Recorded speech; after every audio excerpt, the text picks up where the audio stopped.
Hey guys, it's Yoda Joe 93. We just finished talking about Superman and Lois and Gotham Knights. Now it's time to talk about The Flash. So the last time we talked about The Flash, we had a visit from Oliver Queen, Wally, and Bloodwork, which was fantastic. Now we're going back to our roots, and we're into the final couple of episodes of the season. So with this happening now, and we're into the final set of episodes, things get pretty interesting and pretty intense, because here we get to see things boil ahead like never before. And here, this is where things get interesting. We get to see the whole momentum come down on everyone, and now we are in A New World Part 1 of Episode 10 of Season 9. Now, this episode takes us back to the year 2000. We get to see Barry see his parents again, but Barry's just a young boy, and so he's thrown into this timeline right as we learn Iris is nominated for the Pulsar. So time is going as the way as it should. Iris is very close to giving birth to Nora. Things are getting very interesting, and Barry is pulled in the timeline, taken to the year 2000. And then as he is taken there, you get to see Barry's experiencing all these crazy things, seeing the police force being different and everything. And we see Eddie, or we think it's Eddie, at the beginning of the episode going back to work at Mercury Labs with all his stuff, which we'll get to later in the episode. So then we move forward, and we basically see all these interesting things happening. And so Barry's going through, he's stuck, he can't get back to his time, so he has to interact with everyone, but tiptoe, and he sees Joe and all these other people, but he has to tiptoe around everything that's happening. We also get scenes of where Keone is advancing with her powers, trying to figure out where Mark is. So that was interesting. So she's advanced. She was writing Frost and Caitlin, and so her powers are very advancing, and that was cool. Seeing she had her own apartment dedicated to them, and so that was cool.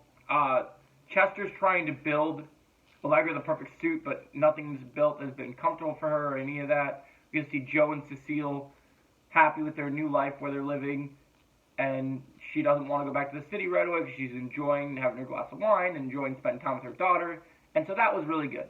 And so then we go back to 2000, and you're seeing Barry, and Barry has to leave the police station when he's talking to Joe, because when he looks at the date, it's March 18th, 2000, which is the exact day when Nora Allen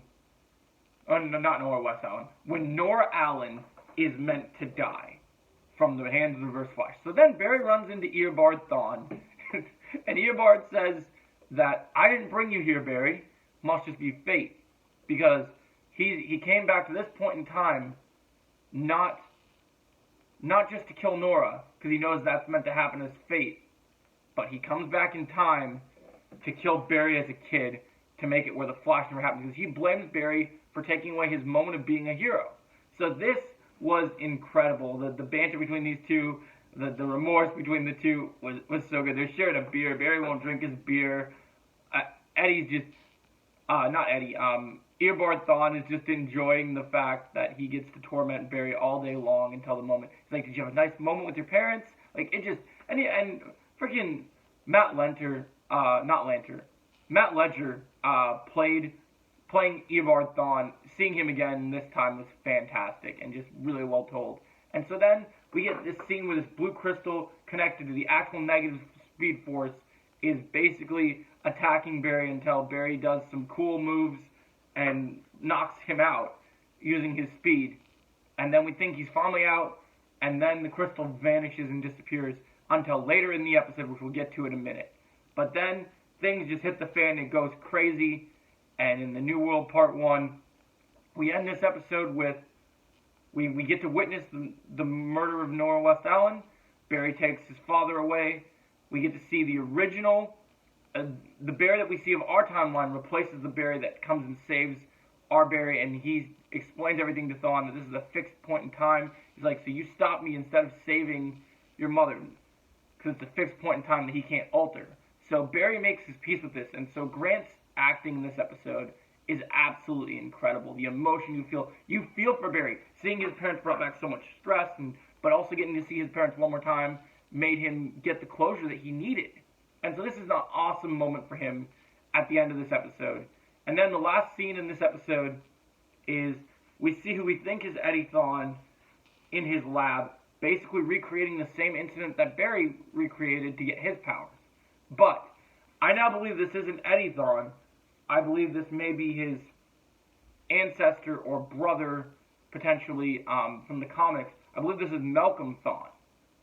Because what happens is he is in the lab and doing the same experiment to Barry. He gets the blue crystal and he finds a file that says, "Who's Eddie Thawne?" And so that leads us in to our next bit of episode, so I can't wait to see what happens next. But this episode was incredible. One of the best episodes of The Flash I have seen to date. Super emotional, super great. I'm going to give it, gotta go 9.5 out of 10. It's one of the best episodes in the history of The Flash, and I really liked it. Let me know your thoughts on this episode. Are you enjoying this storyline, guys? Are you excited to see what the final storyline looks like? I think A New World, this 4-part storyline, looks so great, and I love this first part. Let me know your thoughts in the comments below, and I'll catch you in the next video.